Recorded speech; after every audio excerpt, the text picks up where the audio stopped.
Hello, everybody. This is Philosophy 67.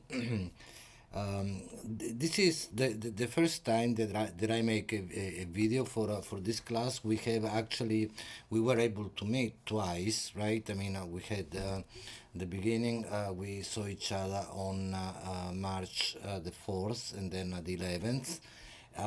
So this is the political philosophy class, which is also writing intensive. And remember that first of all, the course is divided into three parts. Okay, the first part, which is 4 weeks, and we already had done two of them, is called sovereign power and dialectical subversions.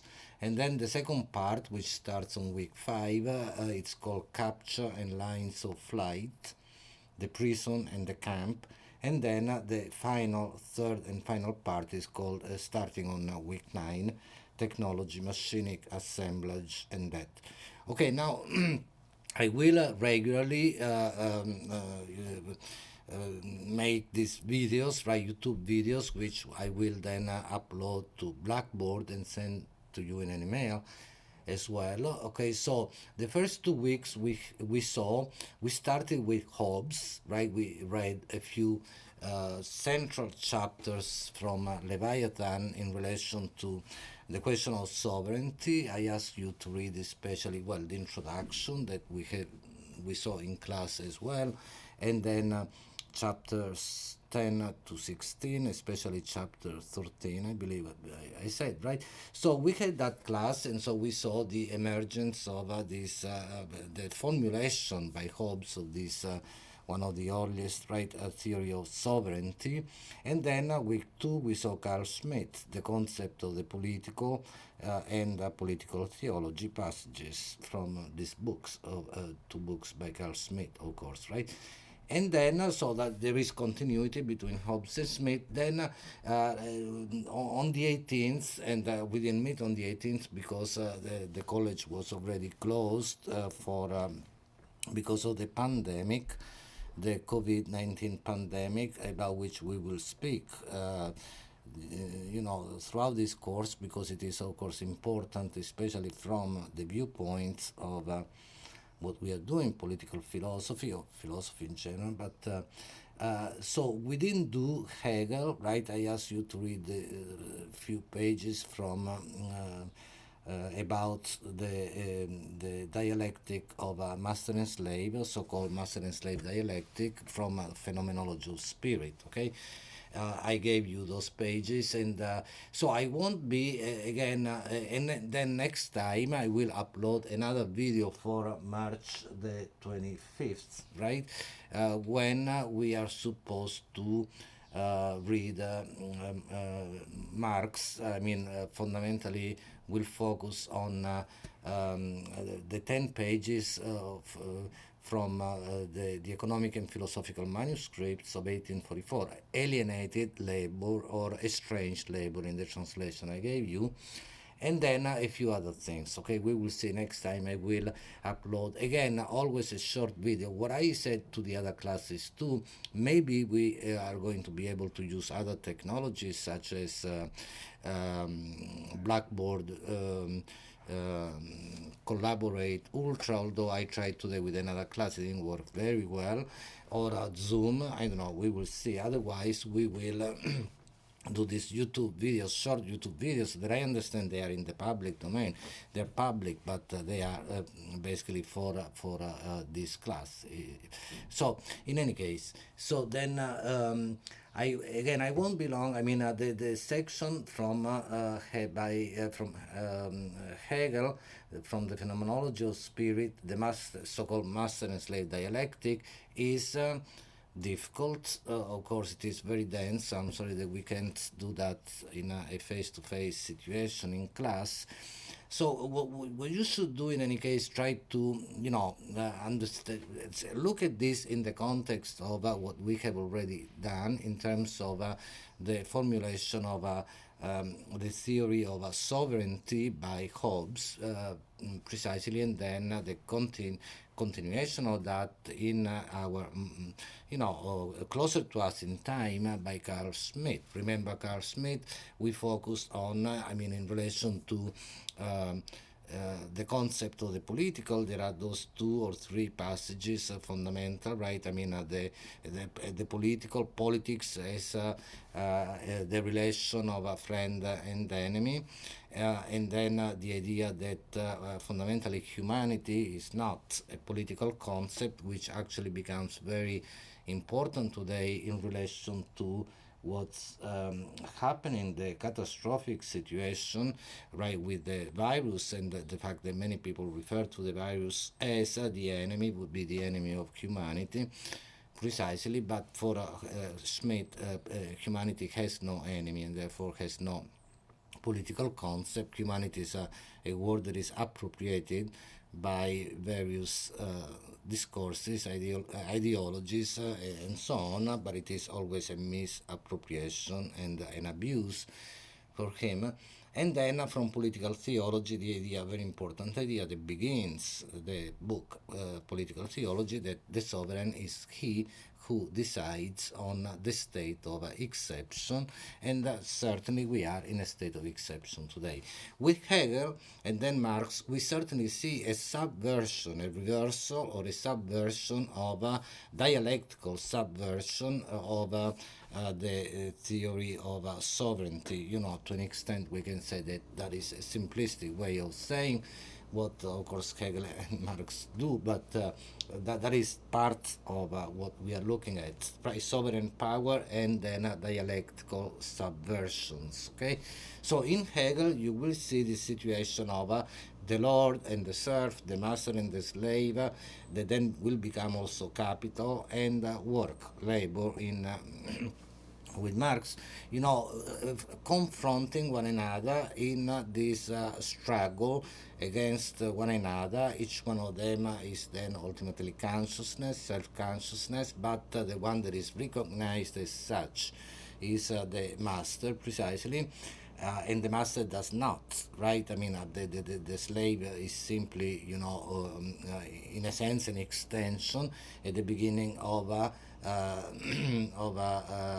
of the action of the master. Indeed, the master does not act, but it is through the mediation of the work of the slave that the master fundamentally is able to satisfy his desire, right? Desire, just like in Hobbes, in a different way, but desire comes back as a fundamental notion in Hegel as well, right? So in any case, for example, on page 113, I just again will in this short videos call attention to a few moments, a few passages, but there is toward the end, the bottom of the page, that's paragraph 187 on page 113, highlighted right by me, when Hegel then says, insofar as it is the action of the other, each seeks the death of the other. Okay, so there is this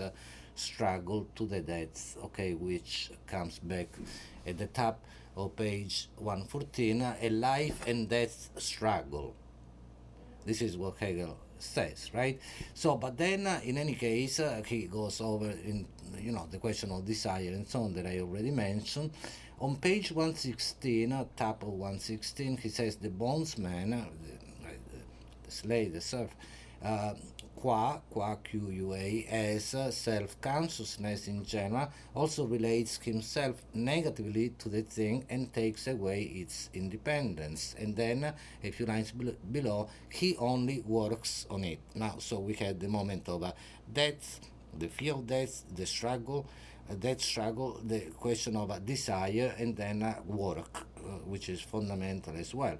He continues, he says, desire failed to do this because of the thing's independence, but the Lord, who has interposed the bondsman, the slave, right, between it and himself, that's the question of the satisfaction of the Lord's desire, the master's desire, takes to himself only the dependent aspect of the thing and has the pure enjoyment of it. The aspect of its independence he leaves to the bondsman who works on it. Okay, now the independence of the thing means that the thing is precisely independent, separate from from the human being who may want to have it, who may desire it, right? In order to actually satisfy one's desire, work activity, something must be done. So who works on the thing which is to begin with independent is precisely the bondsman, the slave, the worker, okay, and then the satisfaction of this desire, right, is then reserved to um, the master. Okay, so in any case, this is very simplistic, but very sketchy and cursory. But in any case, at the end, there is this situation that when the bondsman, okay, the serf, the slave, the worker, realizes the importance of his her work, right, their work, then everything changes. There is this kind of reversal of the dialectic. That doesn't mean that the slave then becomes master and the master slave. It means that the whole paradigm of sovereignty may actually collapse. In any case, on page 119, and again, I apologize for the brevity, the sketchiness of all this. Top of page 119, okay, and actually the end of page 118, the last few words, he says, through this rediscovery of himself by himself, that's the slave, the bondsman, worker, and so on. The bondsman realizes that it is precisely in his work wherein he seemed to have only an alienated existence, that he acquires a mind of his own. In other words, when the serf, the slave, the bondsman, the worker is able to come to this consciousness, this self-awareness, self-consciousness, and look the master, the Lord, capital, power in the eyes, then he or she or they can accomplish this reversal, and therefore the total collapse of the relations of power that were there to begin with. They were ultimately, false. I mean, false in the sense the false for Hegel is part of the truth, but they can be changed. This is basically what this is about. Okay, it's a description of relations of power relations that we also find in Hobbes, in Smith. But here there is the possibility of a reversal. It is the same in a sense that we will find next week in with Marx, in the sense of the possibility of a radical change, a revolutionary change, the revolution, so in any case, I hope that this makes sense, that it was clear in some ways, and I hope that you are all well, that everybody is safe, and I will again soon post another short video. I see that this is longer than I meant it to be at the beginning, but okay. So see you soon. Okay, bye.